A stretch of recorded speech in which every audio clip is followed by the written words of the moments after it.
I have with me Harish Gudi, CIO of Optum India. According to you, what do you think is happening in the whole health tech sector? There is better care, there is better procedures available today, but more expensive. As a technologist with the kind of innovations that's happening, which one are you most excited about that can bring a big shift in the whole healthcare industry?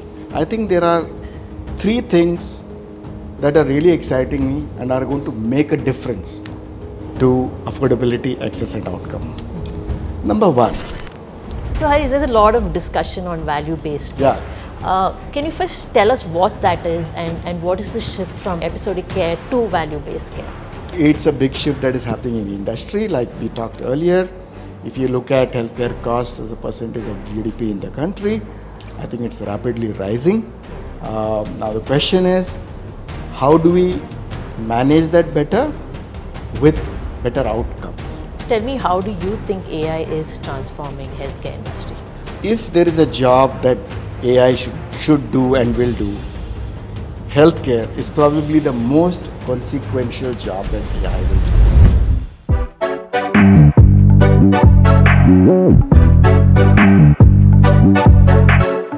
Welcome to a fresh episode of Simulated Reality Podcast by AIM Leaders Council. I'm Vandana Nair and I have with me Harish Gudi, CIO of Optum India.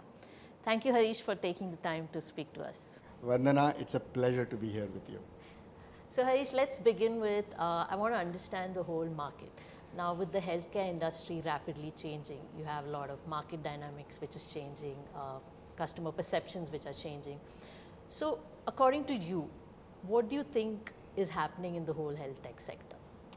Look, from a shift perspective, there is a rapid change in the ecosystem in healthcare that is happening. And I would say there are three main challenges in the industry as we see in the United States. Also in many places and many other countries, the challenges tend to be similar. In the US, here is what we're seeing. We're seeing challenges in and around how we make cost of healthcare lower, which is all about affordability. Number two, how do we make access to healthcare easier? So we call that access. And last but not the least, how do we focus on quality of outcome of healthcare? The challenge is not just about meeting these demands or needs individually. It's about how do we do all three of them together, right? That's the difficult part. Now, if you look at affordability, what's really happening is the cost of healthcare in the US is rising at a pace that is faster than inflation, number one.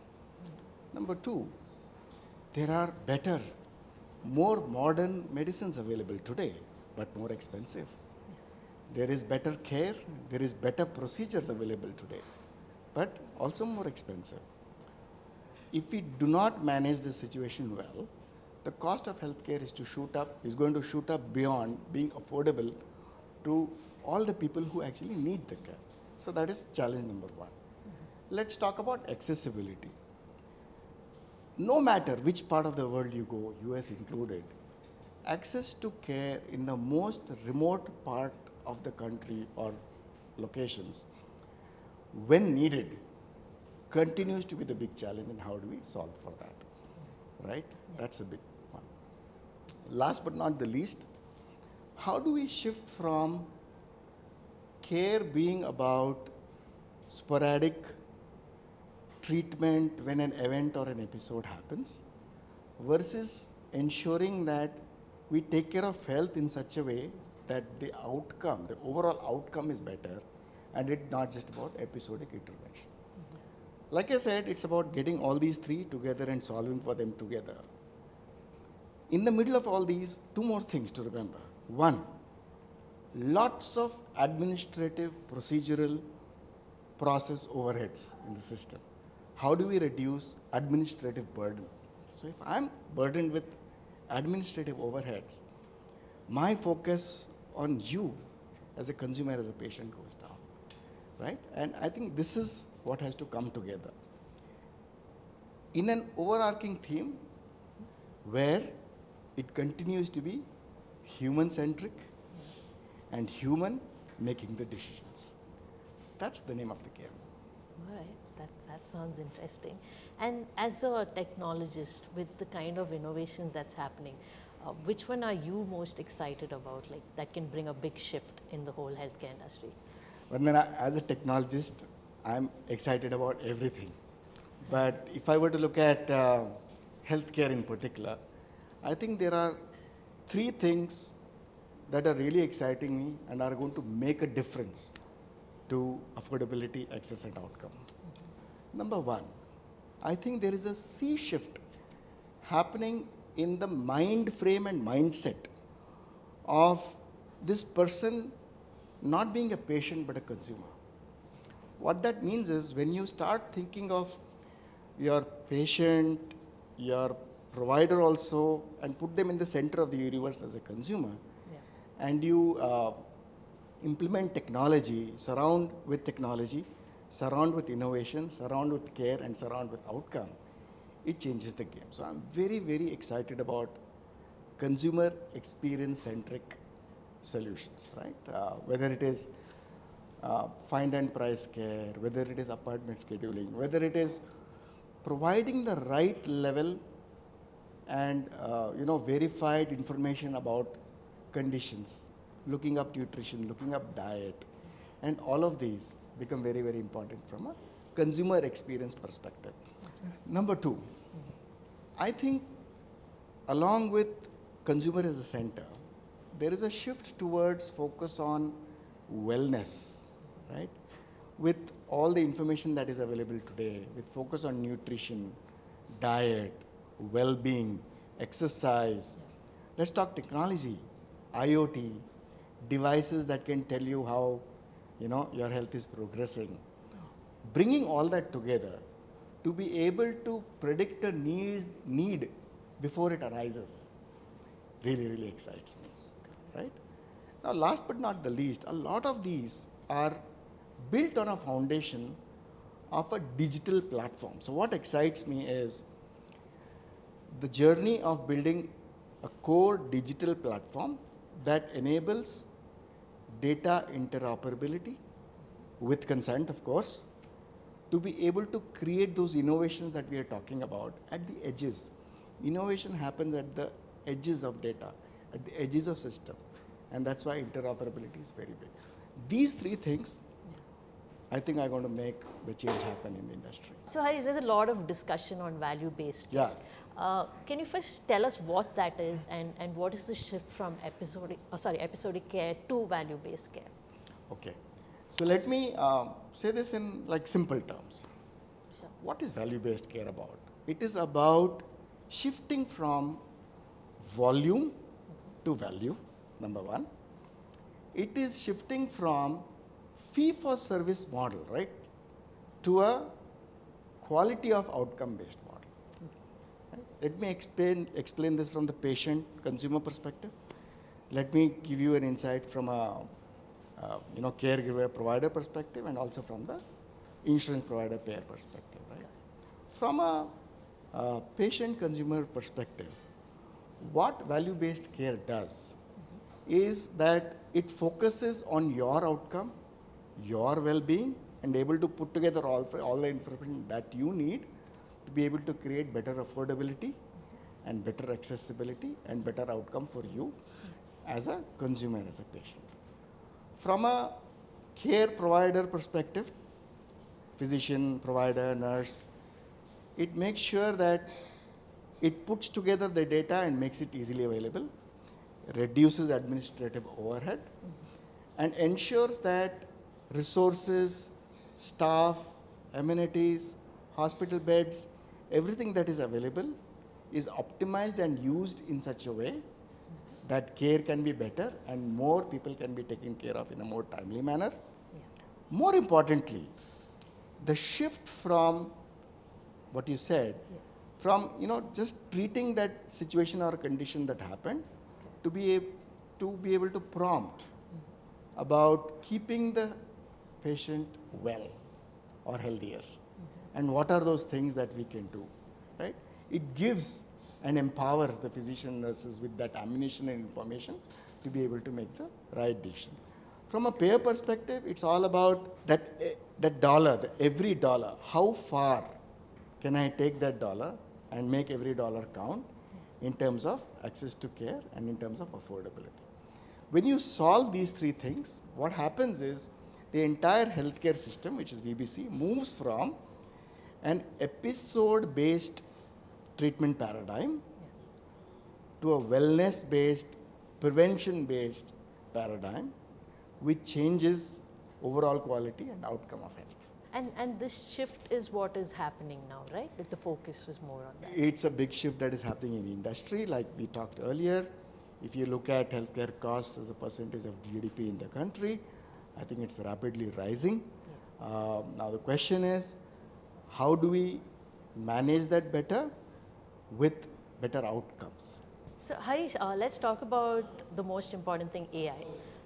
Now we're seeing how AI is transforming a lot of industries, and healthcare is no exception.